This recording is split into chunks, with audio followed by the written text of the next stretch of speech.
Hi folks, we're visiting Charlie's Hoard, and check this thing out. It's an old Arrow, and this was at, I guess, an amusement park, right? A stationary amusement park. And the way it used to work, I rode one of these at Disneyland years and years ago. There would be a rail in the center, just picture one, and it would go around in a circle, and there'd be a few of these cars on the rail, so they'd all be going in series, right, one after the next. And the gas pedal works, and when you let go of the gas, it would slow down, and you could kind of come up behind the person in front of you and give them a little bump if they weren't moving fast enough. But the headlights worked, and you would sit in it and drive it about. Now, we're not quite sure where this guy came from. I mean, you can see it's got your basic car rear end. It looks a lot like a golf cart, but I mean, this thing is built. I mean, look at the thickness of the metal and all. I mean, it's built like a rock. I mean, where were we thinking this came from, possibly? Possibly Storytown, Lake George. Okay. Possibly Freedom Land. Where was that? Was down in New York City near. Actually, it's where Co-op City is now. Okay. It was only open for a couple of years.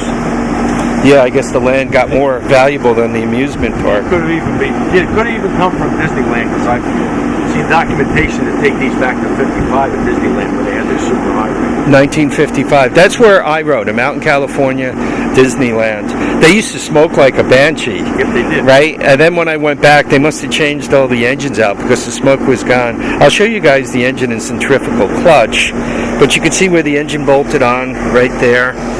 And you can see how it turned the rear end. You can see the grease fittings and all. What we're hoping with this thing is to get it fired up, and you can see the little course that kind of goes around.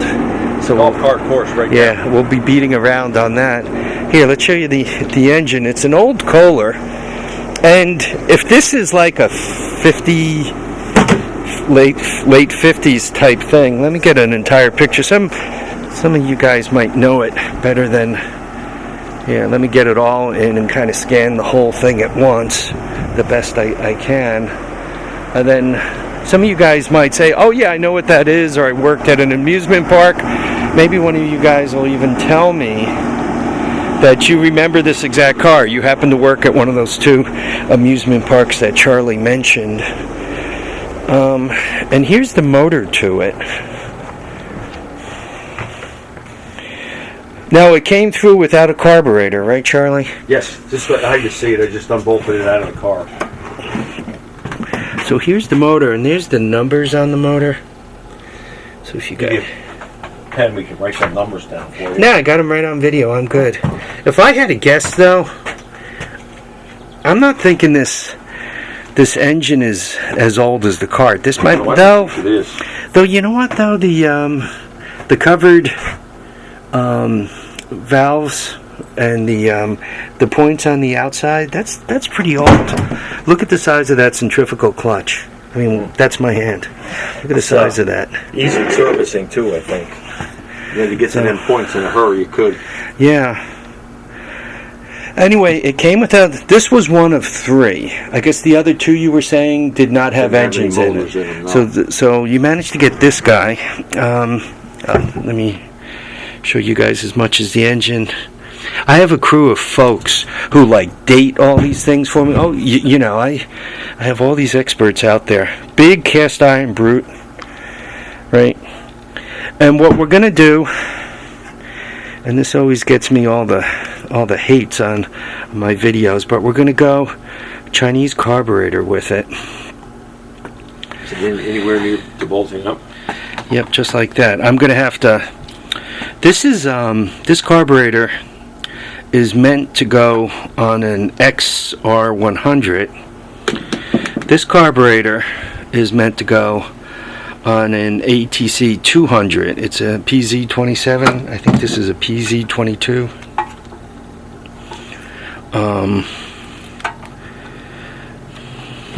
So I'm not sure which one we're we're going to go with yet. But the goal is to get this thing running. And then once we get it smashed onto the cart, all you have to do is step on the gas, and that centrifugal clutch will engage and it'll move.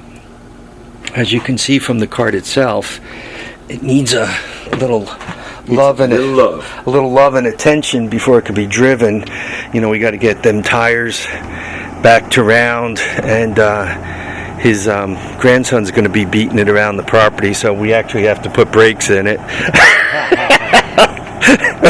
If we were beating it around the property, brakes would be optional, but with the kid, we actually have to put brakes. Anyway, folks, so a little remote action. Let me know what you guys think. I want to thank you all for watching and commenting and subscribing. Keep your feet down. No, I'm good, thanks. Keep your heads up, and please get out there and enjoy all your days. Bye now, folks.